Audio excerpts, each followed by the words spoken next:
ఇదండి ఇప్పుడు ఈ సంవత్సరం అంటే పోయిన సంవత్సరం సీజన్కి చెప్పాను 25 నుంచి 30 క్వింటాల్ రేంజ్ వెరైటీలు చెప్పాను.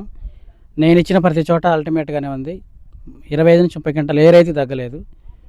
బట్ ఈసారి 26, 27 సంవత్సర కాలానికి తేజాల్లో మొట్టమొదటిగా ఏంటంటే తేజాలు ఒకటి మెయిన్ ఏంటంటే అధిక కాపు, అధిక దిగుబడి అన్నీ బాగుండాలి. 35 నుంచి 40 క్వింటాలు ఉండాలి. అది నా టార్గెట్.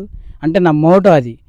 ఈ మోటోతో మనం పని చేసుకుంటూ సీడ్ సెలెక్షన్ చేసుకుంటూ ముందుకు వెళ్ళగలిగితే ఖచ్చితంగా ఏదైతే మనం అనుకున్నామో టార్గెట్ని ఖచ్చితంగా రీచ్ అవుతాం. ఎట్లా అంటే 35 నుంచి 40 క్వింటాలకి రీచ్ అవుతాం ప్రతి రైతు. బట్ కొంతమంది ఉంటారు వాళ్ళు 40, 42, 45 తీసే విధంగా కూడా మనం చేసుకునే ఆ విధంగా చేయగలిగే ఫార్మర్స్ కూడా ఉన్నారు. వాళ్ళకి మాత్రం the best choice, the best varieties 26, 27 సంవత్సర కాలానికి 40+ అంతే.